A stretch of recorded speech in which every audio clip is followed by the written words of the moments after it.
आज के लेसन में हमें अपर चेस्ट और मेन चेस्ट का नाप समझना है। अपर चेस्ट का नाप लेते वक्त इस चीज़ का ध्यान रखना है कि जैसे कस्टमर के आर्मोल के नीचे से एकदम नाप लेते हैं, तब यहाँ से डमी में देखिए तो इसका जो राउंड है ये पूरा यहाँ पर सीधा होना ज़रूरी रहता है।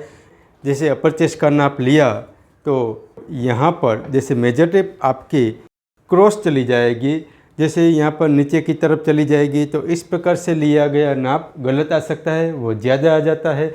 हमारे पास गलत नाप आ जाता है तो फिर यहाँ पर कटिंग में भी गलत हो सकता है। इसलिए यहाँ पर बॉडी मेजर लेते वक्त हमेशा ध्यान रखना है कि मेजर टेप आपकी इस तरह से सीधी होनी चाहिए, जैसे इस प्रकार से है। अब ठीक उसी तरह यहाँ पर मेन चेस्ट का नाप लेना है, तो मेन चेस्ट का नाप में भी आपका मेजर टेप है जो सीधा रहना चाहिए। तो जैसे यहाँ से नाप लेते हैं तो कस्टमर की बॉडी पर ऐसे देखना होता है कि यहाँ पर से हमारी जो मेजर टेप है वो सीधा है कि नहीं। तो इस तरह से यहाँ पर देखें तो मेजर टेप बिल्कुल सीधा होना ज़रूरी है। जैसे मेजर टेप नाप लेते हैं, फिर यहाँ से आपने नाप लिया, सिर्फ आगे की तरफ आपने देखा और पीछे की तरफ आपका ध्यान नहीं गया, और मेन चेस्ट का जो लाइन है यहाँ पर ऊपर की तरफ है, लेकिन आपकी मेजर टेप अगर नीचे की तरफ चली जाती है, जिस प्रकार से ऐसे क्रॉस चली जाती है, तो फिर मेजरमेंट भी गलत आ जाता है। तो इस प्रकार से हमें नाप नहीं लेना है। जब हम कस्टमर की बॉडी पर नाप लेते हैं तो इस प्रकार से जैसे नाप लेते हैं, तो यहाँ पर हमें हमारा जो हाथ है मेजर टेप इस तरह से ऊपर की ओर पकड़ी जानी चाहिए, ताकि हमारा जो हाथ है कस्टमर की बॉडी पर छुए नहीं। तो जैसे कई लोग इस प्रकार से भी नाप लेते हैं कि यहाँ पर नाप लेते लेते मेजर टेप को इस तरह से पकड़कर अपनी जो उंगलियाँ है इस प्रकार से अंदर रखते हैं, फिर इस प्रकार से नाप लेते। अब इस प्रकार से उंगली रखने से जो हमारा हाथ कस्टमर की बॉडी को छूता है, तो इस तरह से नाप नहीं लेना चाहिए। अगर आप लेडीज़ मास्टर है तो आप लेडीज़ का नाप सरलता से ले सकते हैं, लेकिन हम जेंट्स मास्टर इस तरह से हाथ रखकर कस्टमर की बॉडी पर नाप नहीं ले सकते।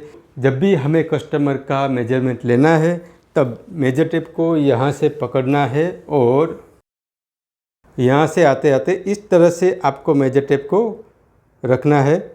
तो इस तरह से नाप लेने से कस्टमर की बॉडी पर हमारा हाथ नहीं लगता है। अब इस बात का भी ध्यान रखना है, कस्टमर की बॉडी पर अपर चेस्ट और मेन चेस्ट दो मेजरमेंट होता है, और तीसरा मेजरमेंट होता है अंडर बस्ट राउंड। लेकिन अंडर बस्ट राउंड के लिए हमने एपेक्स लेंथ का मेजरमेंट का वीडियो बनाया, उसमें इस चीज़ को बारीकी से समझाया हुआ है। अब अपर चेस्ट का उपयोग कहाँ पर होता है उसके बारे में हमें डिटेल में समझना ज़रूरी है।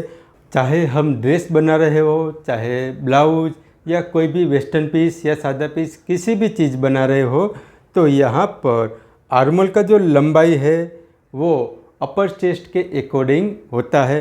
कस्टमर का बॉडी आर्मोल यहाँ पूरा होता है, तो यहीं से हम कौन सा नाप लेते हैं, आर्मोल लेंथ के नीचे हम अपर चेस्ट का नाप लेते हैं। यहाँ से मेन चेस्ट का नाप हम नहीं लेते हैं। अगर आपको यह पता है कि यहाँ से अपर चेस्ट का नाप लिया गया है, तो फिर आर्मोल लंबाई के लिए हमें अपर चेस्ट का मेजर की ही ज़रूरत पड़ती है। तो यहाँ पर समझे कि आर्मोल लेंथ, आर्मोल राउंड, शोल्डर का मेजरमेंट, नेक का मेजरमेंट, ये जितने भी मेजरमेंट होते हैं वो अपर चेस्ट के अकॉर्डिंग ही बनते हैं। अगर आपने मेन चेस्ट के अकॉर्डिंग आर्मोल लंबाई लिया है तो फिर यहाँ से कस्टमर को बिल्कुल लूज हो जाएगा, क्योंकि हमारा ये जो पार्ट रहता है वो अपर चेस्ट के अकॉर्डिंग बनता है। चाहे ब्लाउज़ का कटिंग हो, चाहे ड्रेस का, चाहे किसी भी प्रकार का वेस्टर्न कटिंग हो, अपर चेस्ट का मेजरमेंट लेना बहुत ज़रूरी है। कई बार अपर चेस्ट और मेन चेस्ट में ज़्यादा डिफरेंस होता है, कई बार 1 इंच का डिफरेंस होता है, कुछ लोगों में समांतर होता है, कुछ सिंगल बॉडी रहती है तो उसमें अपर चेस्ट का नाप ज़्यादा होता है, मेन चेस्ट का नाप कम होता है, और कुछ हेल्दी बॉडी रहती है तो उसमें कई बार अपर चेस्ट और मेन चेस्ट दोनों के बीच में 3 इंच का अंतर, 4 इंच का अंतर, 5 इंच का और 6 इंच तक का भी अंतर होता है। तो इस प्रकार से जब नाप बनता है तब हमें यहाँ पर आर्म होल में टक्स लगाने की ज़रूरत रहती है।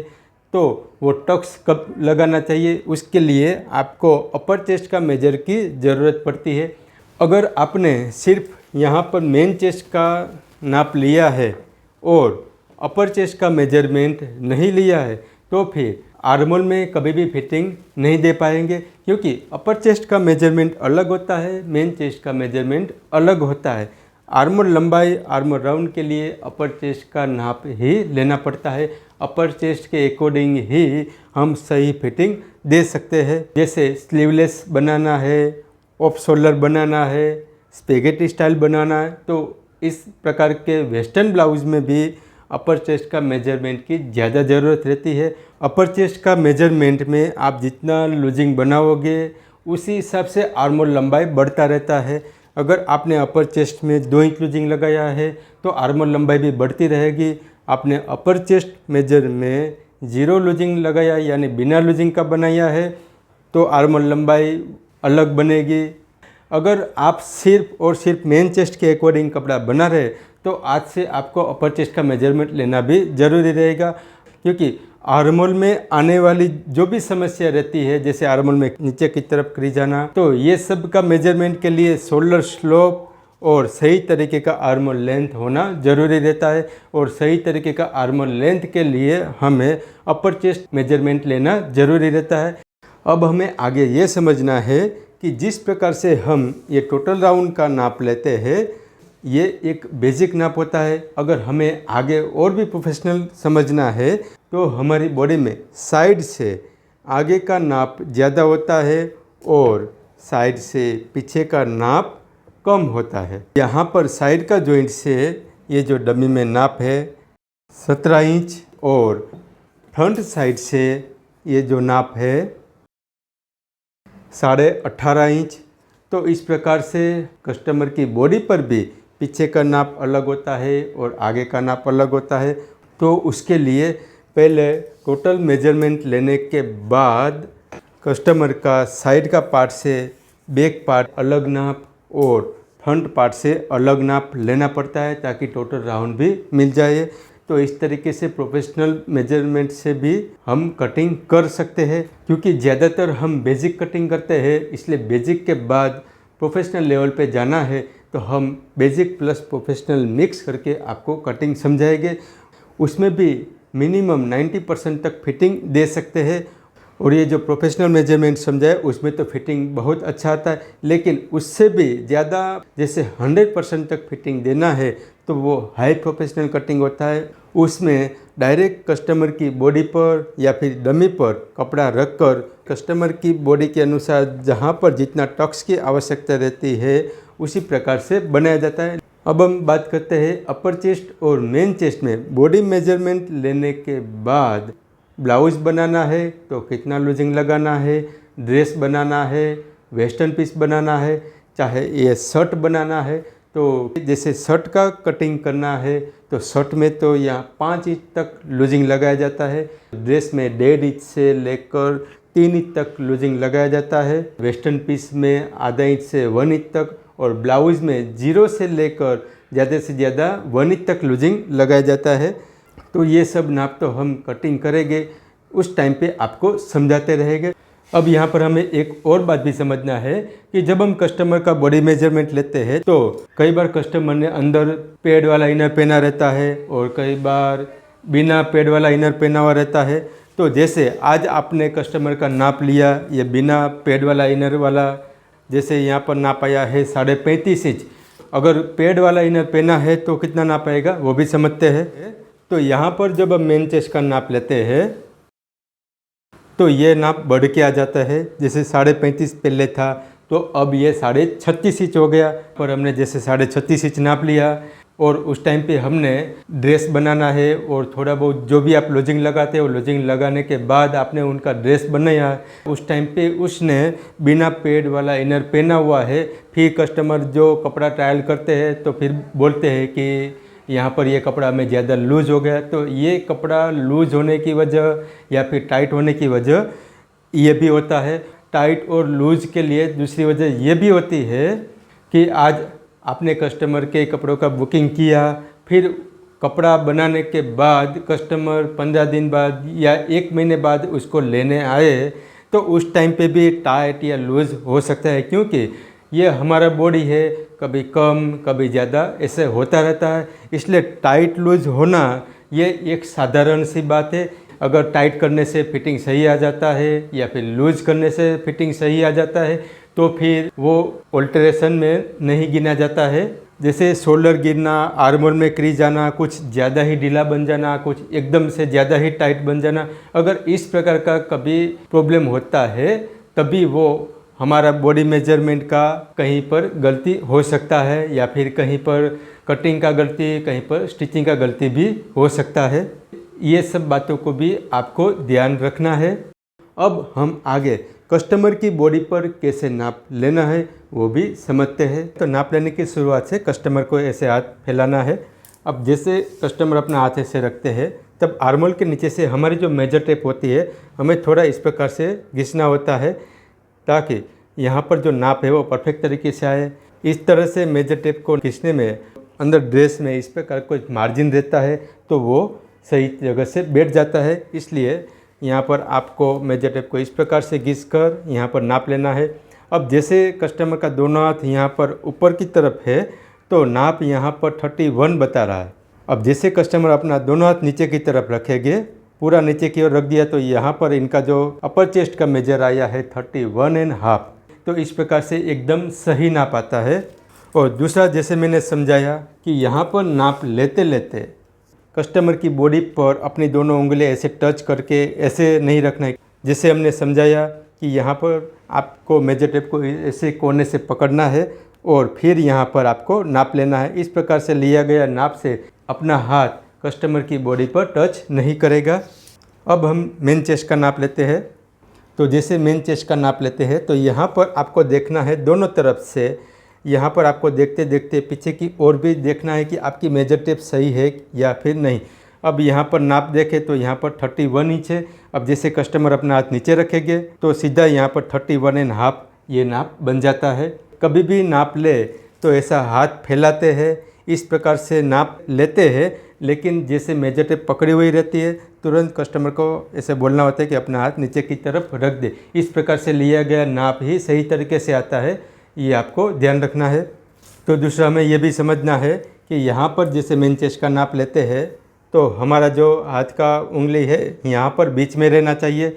यहाँ पर कस्टमर की बॉडी पर उनकी चेस्ट के ऊपर हमें इस तरीके से नाप नहीं लेना है, हमें इस तरह बीच में ही नाप लेना चाहिए ताकि कस्टमर की बॉडी पर हमारा हाथ ना छुए। तो यहाँ पर पीछे की ओर देखें तो यहाँ पर जो नाप है वो पूरा सीधा ही रहना चाहिए। इस तरीके से जो नाप रहता है वही परफेक्ट तरीके से आता है। अब हम इसका कटिंग का डेमो वीडियो समझते हैं। अब हमें पहले यहाँ पर इनका शोल्डर का मार्क करना है, फिर नेक ब्रॉडनेस, फिर शोल्डर स्लोप,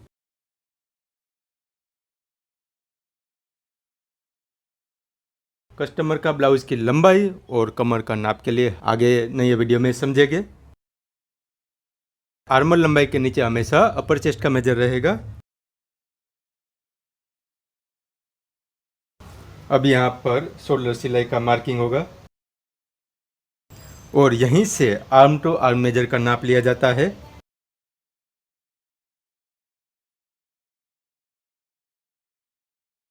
अभी हम जो मार्किंग कर रहे हैं ये बैक पार्ट है। अब यहीं से कस्टमर का एपेक्स का गैप 6.5 है तो उसका आधा 3.25 इंच और यहीं से उसका एपेक्स का लेंथ है 10 इंच। ये बैक पार्ट में मेन चेस्ट का मार्किंग है। बैक टक्स का मार्क भी यही एपेक्स का लेंथ है, वहीं पर ही होता है। पूरा डिटेल हम कटिंग का वीडियो बनाएंगे तब सब कुछ समझाएंगे। फिलहाल हमें अपर चेस्ट और मेन चेस्ट का मेजर के लिए समझना है। तो इस प्रकार से बैक पार्ट कटिंग होता है। अब हमें फ्रंट पार्ट कटिंग करना है। प्रोफेशनल में बैक पार्ट और फ्रंट पार्ट दोनों पहले अलग कपड़े में कटिंग होगा, उसके बाद आपका जो फाइनल ब्लाउज का जो कपड़ा होगा उसमें कटिंग कर सकते हैं। ये सब चीज़ें हमने जो आपको डेमो वीडियो में समझाया। यहाँ पर ये बना है एपेक्स का गैप और एपेक्स का लेंथ, तो यही मेन चेस्ट का लाइन है और ये ऊपर वाला है वो अपर चेस्ट का लाइन है। अब यहाँ पर ये समझना है, इनका मेन चेस्ट का मेजर है 31.50 इंच, हमें उसमें आधा इंच प्लस करना है तो नाप होगा 32 इंच। अब 32 इंच हमें आगे और पीछे दोनों मिला के टोटल राउंड मिलना चाहिए, तो इस प्रकार से हमें नापना है। यहाँ पर 7.5 और 1 पॉइंट ये जो स्टिचिंग लाइन से नाप आया है बैक पार्ट का, अब यही नाप को यहाँ पर रख देना है। 7.5 1 पॉइंट इधर की ओर रखने के बाद 32 इंच का आधा नाप होता है 16 इंच, तो यहाँ पर 16 इंच पे आपको मार्क कर देना है। तो इस प्रकार से ये सिलाई का मार्क हो गया। ये अपर चेस्ट का नाप और यहाँ पर ये मेन चेस्ट का लाइन, ये दोनों को मिला देना है।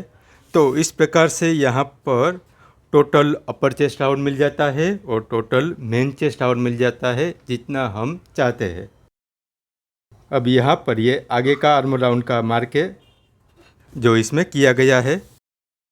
अब ये हो गया सिलाई का मार्किंग। ये सिलाई का मार्किंग बैक पार्ट का यहाँ मिलाया और यहाँ पर कमर का जो सिलाई का मार्किंग है वो यहाँ नीचे की ओर मिलाना है।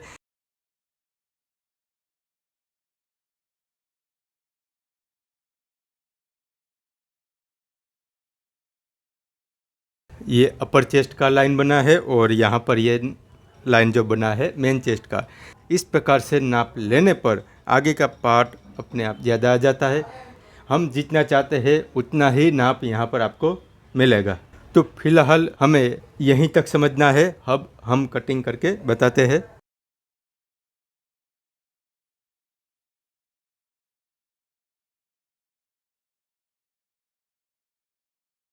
इस तरह से फ्रंट पार्ट ज़्यादा कटिंग हो जाता है और यहाँ पर कमर का टक्स कितना आना चाहिए वो हमें डिसाइड नहीं करना होता है, ये जो कटिंग है ये खुद डिसाइड करता है।